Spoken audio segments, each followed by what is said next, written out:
Assalamualaikum warahmatullahi wabarakatuh. Apa kabar semuanya? Perkenalkan, saya Diahayu Ratnawati dari kelas 11 MIPA 4. Saya akan menceritakan salah satu tokoh pergerakan nasional yaitu Sultan Syahrir. Beliau adalah Perdana Menteri pertama Indonesia setelah Indonesia merdeka. Beliau lahir pada 5 Maret 1909 di kota Padang Panjang, Sumatera Barat. Ia mempunyai 3 saudara, 1 perempuan dan 2 laki-laki. Semua bisa dibilang memiliki karir yang bagus. Saudara perempuannya, Rohana Kudus, adalah seorang aktivis dan wartawan wanita terkemuka. Saudara laki-lakinya, Sultan Syahsam, adalah seorang maklar saham, dan Sultan Nur Alamsyah adalah jaksa dan politikus Parindra. Ayahnya, Muhammad Rasad, bergelar Maharaja Sultan bin Sultan Leman, dan Sultan Pandidih adalah seorang penasihat Sultan Delhi dan juga kepala jaksa pada masa pemerintahan Belanda.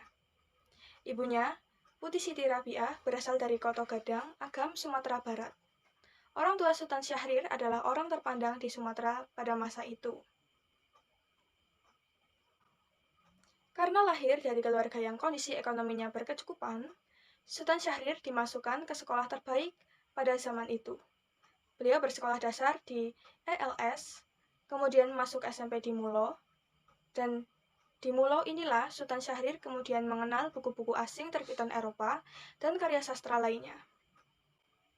Tamat dari Mulo pada tahun 1926, ia kemudian pindah ke Bandung dan bersekolah di AMS, sekolah termahal dan terbaik di Bandung. Di AMS, ia menjadi siswa terbaik dan tergabung dalam Patovis atau Himpunan Teater Mahasiswa Indonesia sebagai sutradara, penulis, dan aktor. Lalu, uang hasil pentas itu ia gunakan untuk mendirikan Cahaya Universitas Rakyat yang ditunjukkan untuk anak-anak buta huruf atau dari keluarga yang kurang mampu. Pengalamannya dalam berorganisasi membawa ia terjun ke dunia politik. Ia juga dikenal sebagai penggagas berdirinya JONG Indonesia atau Himpunan Pemuda Nasionalis pada tanggal 20 Februari 1927.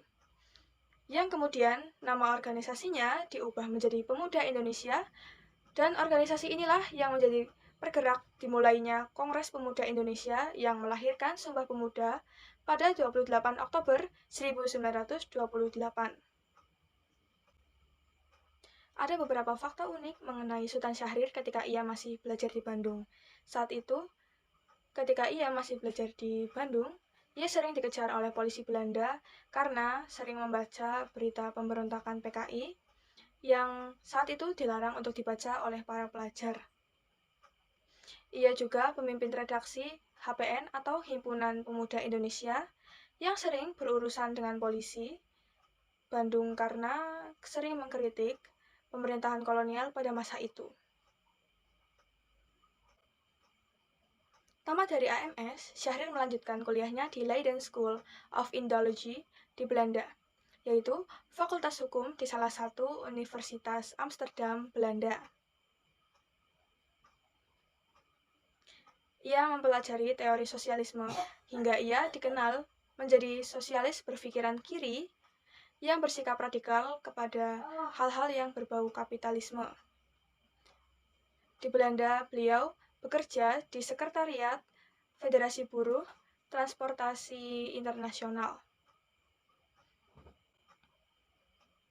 Di Belanda, ia juga berteman dengan Salomon Tas, seorang ketua klub mahasiswa sosial demokrat, dan seorang wanita bernama Maria Dochteu, yang nantinya Maria akan ia nikahi pada 1932. Akan saya ceritakan sedikit mengenai Syahrir ketika ia bersekolah di Belanda. Saat ia datang ke Belanda, ia ini tinggal di apartemen kakaknya.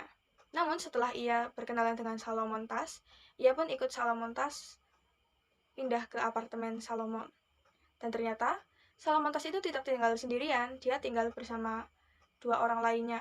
Jadi apartemen Salomon Tas ini berisi 3 orang, yaitu Salomon Tas, Maria Dochteu, dan seorang wanita bernama Judith. Dan diketahui juga bahwa Salomon dan Maria adalah pasangan suami istri. Namun, Hubungan keduanya ini renggang karena Salomon ternyata memiliki hubungan dengan Judith. Padahal Salomon dan Maria ini sudah mempunyai 2 anak. Dan Syahrir saat itu pun mengisi kekosongan hati Maria. Ia menggantikan posisi Salomon di hati Maria. Melihat turunnya semangat pergerakan di Indonesia akibat ketatnya pengawasan Belanda, membuat Syahrir memilih untuk berhenti kuliah pada 1931 dan kembali ke Indonesia. Karena pengalamannya berorganisasi, ia tergabung lagi dengan PNI baru yang ia ketuai sendiri pada tahun 1932. Sebagai tokoh yang berpandangan sosialis, ia tergabung juga dalam pergerakan buruh. Tulisan-tulisannya tentang perburuhan dituangkan dalam majalah Daulat Rakyat. Karena cenderung semakin radikal, Sultan Syahrir dan Muhammad Hatta ditangkap, dipenjara, lalu diasingkan di Boven-Diogel, dan kemudian dibuang selama 6 tahun di Banda Neira. Pada masa kependudukan Jepang, Sultan Syahrir melakukan pergerakan bawah tanah, membuat jaringan untuk mempersiapkan diri merebut kemerdekaan. Syahrir percaya bahwa kependudukan Jepang sudah tidak lama lagi dan Jepang tidak mungkin menang melawan sekutu. Jadi Indonesia harus cepat-cepat merebut kemerdekaan dari tangan Jepang.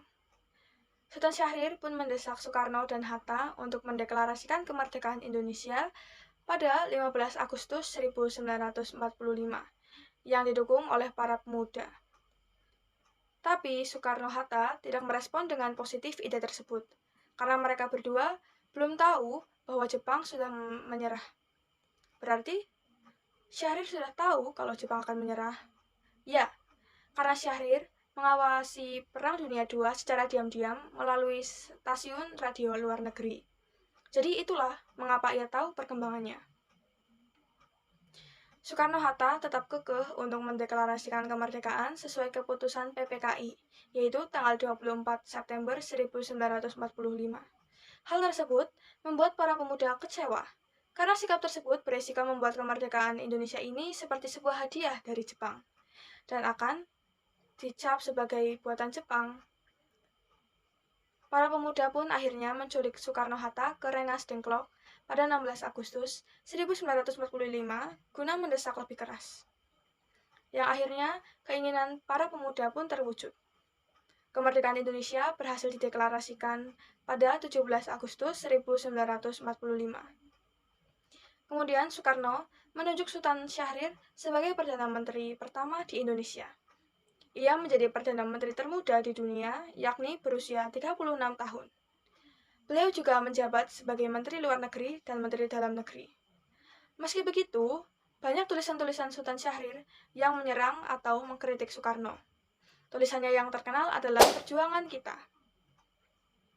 Lalu, 1 tahun kemudian terjadi peristiwa yang tak terduga terjadi kepada Syahrir, yaitu pada 26 Juni 1946, terjadi peristiwa penculikan Perdana Menteri Sultan Syahrir yang dilakukan oleh kaum Persatuan Perjuangan yang kecewa karena diplomasi yang dilakukan Kabinet Syahrir II. Kabinet Syahrir saat itu hanya menuntut pengakuan Jawa dan Madura sebagai wilayah Indonesia. Tapi, kaum Persatuan Perjuangan menginginkan seluruh wilayah Nusantara sebagai wilayah Indonesia seperti yang dicetuskan Tan Malaka. Persatuan Perjuangan yang dipimpin Maijen Sudarso termasuk Tan Malaka di dalamnya. Bahkan ada juga yang mengatakan bahwa Jenderal Soekarno ikut terlibat dalam penculikan Sultan Syahrir ini. Presiden Soekarno saat itu marah besar. Hingga pada 1 Juli 1946, 14 pimpinan termasuk Tan Malaka tertangkap dan dipenjarakan oleh polisi Surakarta di penjara Wirogunan. Tapi, keesokan harinya, pada 2 Juli 1946, Maijen Sudarsono menyerbu penjara dan membebaskan para pemimpin Persatuan Perjuangan yang ditangkap. Hingga kemudian, pada 3 Juli 1946, Maijen Sudarsono berhasil ditangkap atas perintah Soekarno lewat Soeharto yang memimpin tentara Surakarta pada saat itu. Peristiwa ini dikenal sebagai kudeta pertama atas Republik Indonesia yang mengalami kegagalan. Kemudian pada 2 Oktober 1946, Sultan Syahrir kembali menjadi Perdana Menteri yang kemudian melanjutkan Perjanjian Linggarjati pada 15 November 1946. Sultan Syahrir dikenal sebagai Ketua Badan Pekerja Komite Nasional Indonesia Pusat, perancang perubahan kabinet presidensial menjadi kabinet parlementer. Sebagai Perdana Menteri, Syahrir melakukan perombakan kabinet sebanyak 3 kali, yaitu Kabinet Syahrir I, Kabinet Syahrir II, dan Kabinet Syahrir III. Beliau juga dikenal sebagai tokoh yang konsisten memperjuangkan kedaulatan Indonesia di kancah internasional lewat jalur diplomasi. Bahkan setelah tidak menjadi Perdana Menteri di tahun 1947, dibuktikan dengan ia ditunjuk sebagai perwakilan PBB bersama Kiai Haji Agus Salim. Ketika Indonesia digempur agresi militer Belanda di tahun 1947, Sultan Syahrir berpidato tentang kedaulatan Indonesia dan perjuangan bangsa merebut kemerdekaan tanah sendiri. Argumen Syahrir ini berhasil mematahkan argumen perwakilan Belanda, yaitu Elko van Levens. Diplomasi yang diwakili Syahrir membuat PBB ikut campur masalah Indonesia-Belanda, yang kemudian mendesak Belanda mengakui kedaulatan Indonesia. Sultan Syahrir dikenal sebagai diplomat muda yang ulung berkat pidatonya di sidang umum PBB. Sampai beberapa wartawan menyebutnya dengan julukan The Smiling Diplomat. Sultan Syahrir kemudian menjadi penasihat Presiden Soekarno dan juga menjadi duta besar Indonesia pada 1948. Sultan Syahrir mendirikan PSI atau Partai Sosialis Indonesia yang berhaluan kiri dan berdasar atas ajaran Marx Engels yang menjunjung tinggi persamaan derajat manusia. Dan di tahun inilah ia berpisah dengan Maria. Pada 1955, setelah partainya gagal dalam pemilu, hubungannya dengan Insinyur Soekarno semakin memburuk dan renggang. Hingga pada 1960, PSI pun dibubarkan. Pada 1962, Sultan Syahrir ditangkap sampai 1965, dan saat penangkapan ini Sultan Syahrir terkena stroke. Pemerintah yang tadinya tidak mengizinkan Sultan Syahrir berobat, akhirnya mengizinkan Sultan Syahrir berobat di Swiss hingga pada 9 April 1966, Sultan Syahrir mengembuskan nafas terakhirnya, yang kemudian dimakamkan di Makam Pahlawan Kalibata. Pada tanggal yang sama dengan meninggalnya Sultan Syahrir, pemerintah Indonesia menganugerahkan gelar Pahlawan Nasional Indonesia melalui Kepres nomor 76 tahun 1966. Jadi, peran Sultan Syahrir dalam masa pergerakan Indonesia adalah sebagai berikut. 1. Membangun jaringan bawah tanah demi merebut kemerdekaan Indonesia dari tangan Jepang. 2. Memaksa Insinyur Soekarno dan Muhammad Hatta untuk segera memproklamasikan kemerdekaan Indonesia. 3. Mengubah kabinet presidensial menjadi kabinet parlementer. Dan juga ada nilai-nilai yang bisa kita ambil dari Sultan Syahrir adalah rasa patriotisme, rela berkorban, nasionalis, peduli sosial, dan juga pantang menyerah. Sekian dari saya. Terima kasih atas perhatiannya dan mohon maaf apabila ada kesalahan atau kurang kata. Sekian, terima kasih. Wassalamualaikum warahmatullahi wabarakatuh.